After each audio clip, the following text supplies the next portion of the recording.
क्या आपको पता है जो हमारी अर्थ अपनी एक्सिस पे रोटेट करती है, अगर वो रोटेट करना बंद कर दे तो क्या होगा? और क्या आपको पता है जब अर्थ रोटेट करती है तो हमें ऐसा फील क्यों नहीं होता है कि अर्थ रोटेट हो रही है? और क्या आपको पता है अगर ऑस्ट्रेलिया में अगर गर्मी है तो यूरोप में ठंडी क्यों होती है, यानी विंटर क्यों होती है? और क्या आपको पता है गर्मियों के जो दिन होते हैं वो बड़े क्यों होते हैं और ठंडियों में छोटे क्यों होते हैं? तो गाइस इस वीडियो में आपको ऐसे ही अमेजिंग और इंटरेस्टिंग और अननोन फैक्ट्स के बारे में पता चलेगा जो शायद ही आपको पता होगा। तो वीडियो को एंड तक देखना और कंप्लीट देखना, आपको बहुत ही मजा आने वाला है इस वीडियो में। फैक्ट नंबर 1, क्या आपको पता है अर्थ जब रोटेट करती है तो हमें फील क्यों नहीं होता अर्थ हमारी रोटेट कर रही है? गाइस इसका फर्स्ट रीजन होता है ग्रेविटी, जिसकी वजह से हमें फील नहीं होता है कि हमारी अर्थ रोटेट कर रही है। अगर आप प्लेन में बैठे हैं और प्लेन एक कांस्टेंट स्पीड से मूव कर रहा है तो आपको ऐसा फील नहीं होगा कि हम प्लेन में बैठे हैं या फिर हम मोशन में हैं, मोशन कर रहे हैं, चल रहे हैं। अगर ऐसे ही आप कार में बैठे हैं और अगर आप एक नॉर्मल स्पीड से कांस्टेंट स्पीड से चल रहे हैं, आप अगर स्पीड में चेंजेस कम या ज्यादा नहीं कर रहे तो आपको बिल्कुल ऐसा फील नहीं होता होगा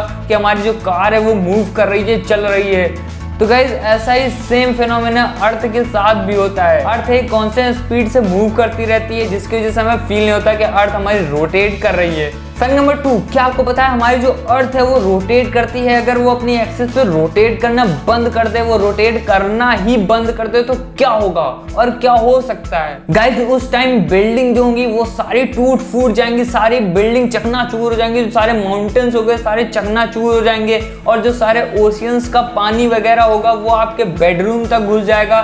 पूरी धरती पे सिर्फ पानी ही पानी होगा। गाइस अगर अर्थ सडनली ब्रेक लगा देगी या फिर वो अचानक से रोटेट करना बंद कर देगी तो हम इंसान और हमारी सारी चीजें जो भी हैं और सारे लोग, सारे जानवर, सारी बिल्डिंग, सारी चीजें हवा में डायरेक्शन में उछल जाएंगी। जिस डायरेक्शन में अर्थ हमारी रोटेट कर रही थी उसी डायरेक्शन में सारी चीजें स्काई में, एटमॉस्फेयर में सारी चीजें चली जाएंगी उछल के। उस टाइम ग्रेविटी भी फिर काम नहीं करेगी, हम सारे लोग, सारी चीजें स्पेस में चली जाएंगी अपने आप। और गाइस जो इक्वेटर से दूर जो पोल्स के पास जो लोग रहेंगे या फिर जो कंट्रीज होंगी वहाँ का भी टाइम जोन सब अलग थलग हो जाएगा, कुछ नहीं बचेगा, सारी चीजें उल्टा पुल्टा हो जाएंगी, सब कुछ नष्ट हो जाएगा उस टाइम पे। लगभग 6 मंथ तक डे रहेगा, दिन रहेगा और 6 मंथ तक रात रहेगी, मीन्स 365 डेज का एक दिन होगा फिर, मतलब दैट इज गजब। और गाइस क्या आपको पता है कि अगर ऑस्ट्रेलिया में अगर गर्मी हो रही है तो फिर यूरोप में ठंडी क्यों होती है? तो गाइस का मेन रीजन ये होता है हमारे जो अर्थ है वहाँ पे 4 सीजन्स होते हैं। गाइस अगर जब साउथर्न हेमिस्फीयर जो है जिसमें ऑस्ट्रेलिया भी आता है, अगर वो सन के अगर क्लोज रहेगा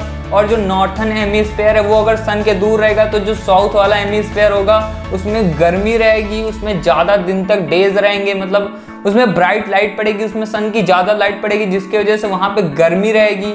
और जहाँ पे लाइट प्रॉपर्ली नहीं पड़ेगी जैसे कि नॉर्दर्न हेमिस्फीयर वहाँ पे फिर ठंडी रहेगी, जैसे कि यूरोप जैसे देश के 6 महीने बाद 6 महीने तक फिर वो पलट जाएगा हेमिस्फीयर। फिर उसके बाद नॉर्दर्न हेमिस्फीयर पे वहाँ पे फिर गर्मी होने लगेगी जैसे कि यूरोप वगैरह आ जाता है। उसके बाद साउदर्न हेमिस्फीयर में फिर ठंडी होने लगेगी। गाइज यही साइकिल पूरे ईयर्स कम चलती रहती है गाइज, इसीलिए हमारी अर्थ पे 4 सीजन्स होते हैं। फैक्ट नंबर 4, क्या इसका आपको पता है जो समर में डेज होते हैं वो बड़े क्यों होते हैं और जो नाइट्स होती हैं वो छोटी क्यों होती हैं? तो गाइज इसका भी एक मेन रीजन होता है जो अर्थ का जो बैड पोस्चर है, मीन्स जो अर्थ टेढ़ा मेढ़ा ऐसे टिल्टेड झुका हुआ है। तो गाइज इसकी वजह से क्या होगा? गाइज अगर मान लीजिए जो नॉर्थ पोल है वो अगर 6 महीने तक टिल्ट है सन की तरफ तो वहाँ पे जो डेज होंगे वो बड़े होंगे और रातें वहाँ पे छोटी होंगी। 6 मंथ तक वही साउथ पोल की अगर टिल्टेड है तो साउथ पोल पे डेज होंगे वो 6 महीने तक बड़े होंगे और रातें जो होंगी वहाँ की छोटी होंगी। तो गाइस यही साइकिल जो है वो कंटिन्यू रहता है पूरे ईयर में। फैक्ट नंबर 5, क्या आपको पता है नॉर्दर्न हेमिस्फीयर और साउदर्न हेमिस्फीयर में अगर जब हम टॉयलेट फ्लश करते हैं तो उसकी वाटर की जो डायरेक्शन होती है वो अलग अलग क्यों होती है? तो गाइज ये इसलिए होती है क्योंकि अगर आप इंग्लैंड में वाटर फ्लश कर रहे हैं टॉयलेट में तो वहाँ पे जो वो होगा वो एंटी क्लॉकवाइज होगा और वहीं पे अगर आप ऑस्ट्रेलिया में फ्लश कर रहे हैं तो वो होगा वो क्लॉकवाइज वाटर वहाँ पे फ्लश होगा। गाइज ये बेसिकली अर्थ की रोटेशनल फोर्स पे काम करती है। गाइज ये अर्थ रोटेशनल फोर्स एक एक्सपीरियंस की जाती है जिस फोर्स का नाम दिया है ओरियोलिस इफेक्ट दिया गया है। गाइज यही फोर्स वर्क करती है जिसकी वजह से ये होता है।